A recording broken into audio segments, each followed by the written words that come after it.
안녕하세요. 박종국 지점장입니다. 네, 오늘은 2016년 1월 12일입니다. 네, 제가 이 동영상을 찍는 이유는 그동안 이렇게 시황을 알려드리면서 좀 이게 글로 설명을 드렸었는데요. 뭐 글도 참 좋은 자료가 됩니다만 기왕이면 이렇게 말로 설명드리는 게 훨씬 더 편하시지 않을까 하는 마음에 이번에 펀드 변경을 저번 주에 했잖아요. 그 펀드 변경에 대한 간략한 내용을 설명드리고자 동영상을 만들게 되었습니다. 네, 먼저 그 이야기의 골자는 그동안의 주식하고 채권의 관계를요.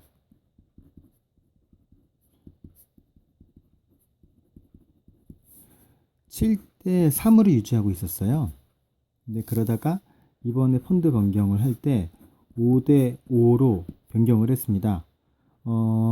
이거 이렇게 변경하게 된 중점은 일단 여러 가지 있는 그 악재들이 원인인데요. 이 악재들이 어떻게 풀릴지 알 수 없기 때문에 먼저 그 주식을 완전히 줄이지는 않고요. 5대 5 비중을 해서 나중에 한참 이제 충분히 하락한 다음에 다시 매수할 수 있는 기회를 얻기 위한 뭐 그런 목적이라고 볼 수 있습니다. 그래서 이번에 주식과 채권에서 비중을 보면은 제가 이 중에 4를 갖다가 미국으로 넣었고요. 1을 유럽으로 넣었죠.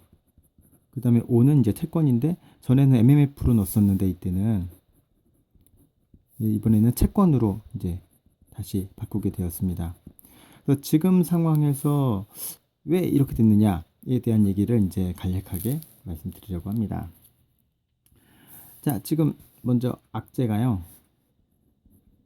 악재? 예, 아주 여러 가지가 있죠. 그 중에서 이제 최근에 보였던 악재가 사우디랑 이란 충돌했죠. 그 시아파 성직자를 사형시키는 뭐 여러 가지 뭐 상황 볼 수 있겠습니다만 악재는 악재죠. 이게 둘이 얼마나 그 문제가 커질지는 좀 더 봐야 될 일이긴 합니다만 제 생각엔 뭐 크게 커지지는 않을 것 같습니다. 잠깐 화난 것 같아요. 그다음 또 하나는 유가 하락입니다.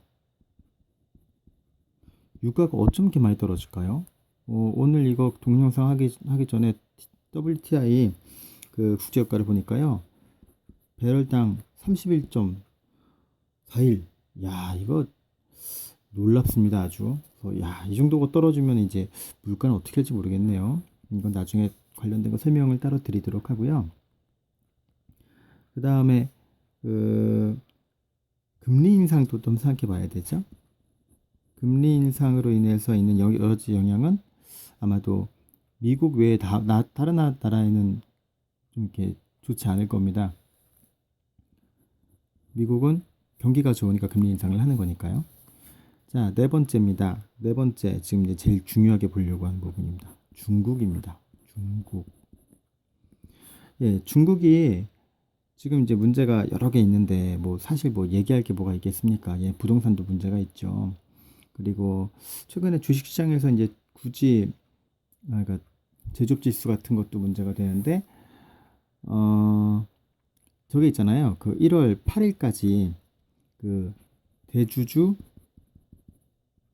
지분 매각 금지라고 해야 되나요? 매도 제한? 이런 조치를 했었어요. 8월까지. 이게 무슨 말이냐면은 작년 2014년 8월 정도였을 거예요.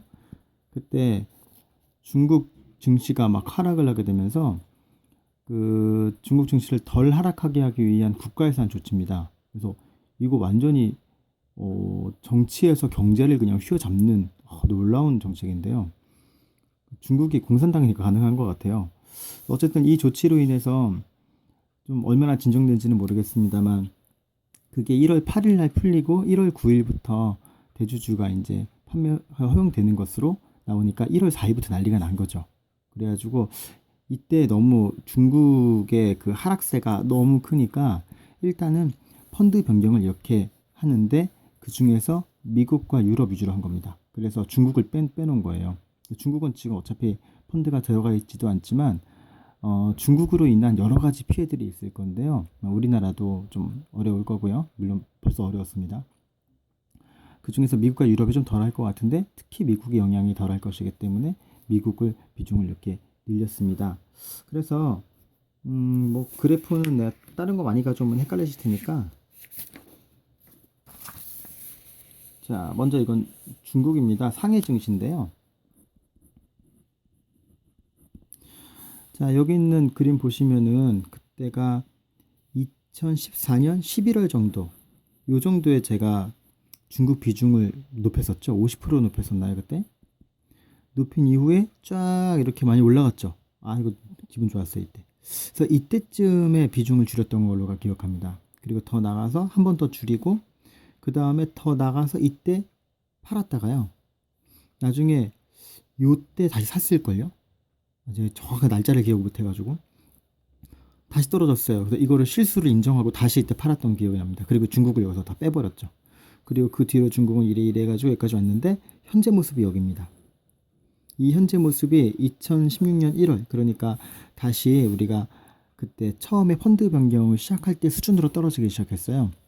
굉장히 위험한 상태죠. 그래서 일봉을 보시게 되면은 쭉 가다가 지금 3천이 위협받고 있죠. 이제 아직 아침이니까 그게 나오지 않는데 어제 뉴스 보니까 그 3천 이하로 떨어질 것이다 뭐 이런 얘기가 뭐 나오더라고요. 신문하고 뭐 인터넷 그런 데서. 그거는 우리가 알 수는 없지만 일단 우리는 여기서 좀 대비를 해야 한다. 그래서 중국만 떨어지는 게 아니라 다른 나라도 떨어질 것을 대비해야 될 것 같고요. 뭐 그 펀드 변경하고 그 주식의 기본은 쌀 때 사는 거니까 일단 이렇게 막 소나기 내려서 힘들 법할 때 잠깐 채권으로 빠졌다가 다시 돌아오도록 하겠습니다. 그래서 지금 주식의 흐름은 누구든지 이제 알 수 없는 거니까요. 그냥 지금 제가 이제 지켜보는 과정들 다들 좀 기다려 주시고 믿어 주시고 지금까지 그렇게 해주셔서 정말 감사드리고요. 앞으로도 계속 이렇게 꾸준하게 이렇게 시황을 보내드리도록 하겠습니다.